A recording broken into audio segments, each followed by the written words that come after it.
Si tu écoutes cette vidéo, c'est peut-être parce que le perfectionnisme prend trop de place dans ta vie. Si c'est le cas, je te comprends, j'ai vécu un perfectionnisme un peu trop excessif pendant quand même plusieurs années. Est-ce que tu aimerais apprendre à surmonter ton perfectionnisme? Si oui, je t'invite à mettre en place ces 7 conseils. Je me présente, Maud Élie, je suis psychologue spécialisée entre autres dans le traitement des troubles anxieux et du perfectionnisme excessif.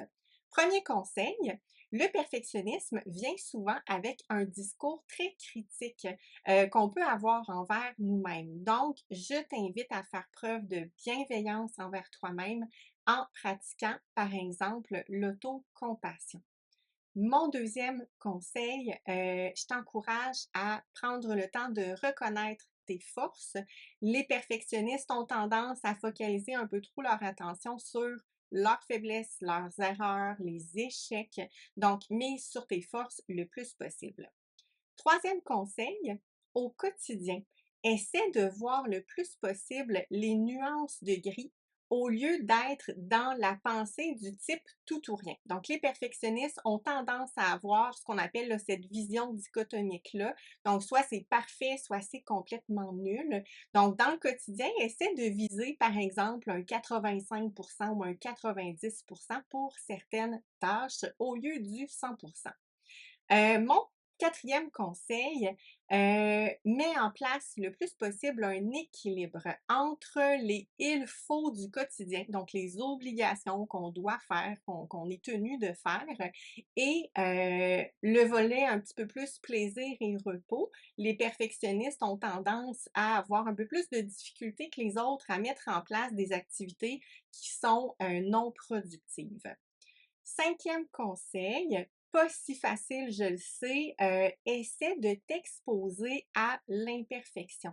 Donc, c'est vraiment possible d'en venir tranquillement à augmenter, si on veut, notre tolérance à l'imperfection. De quelle façon? En relevant des petits défis concrets. Exemple, ça pourrait être de laisser une coquille, une faute dans un courriel que tu envoies à quelqu'un. Ça pourrait être de laisser une assiette ou un verre traîner sur le comptoir ou tout autre exemple qui ferait du sens pour toi.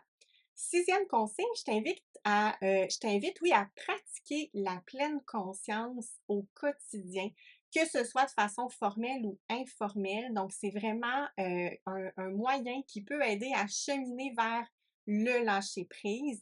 Ça demande bien sûr de la pratique, mais c'est un incontournable pour, si on veut assouplir le perfectionnisme.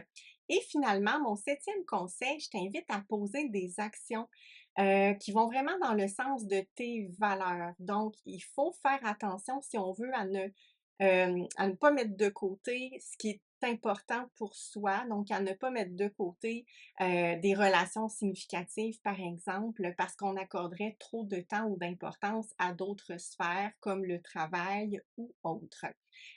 Si ces conseils te sont utiles, je t'invite à mettre un petit pouce en l'air. Ça va aider l'algorithme des réseaux sociaux. Je t'invite aussi à t'abonner à mon infolettre pour plus de conseils. Tu peux aussi visiter mon site internet monmomentpsy.ca. Donc, je te dis à bientôt pour une prochaine vidéo. Bye bye!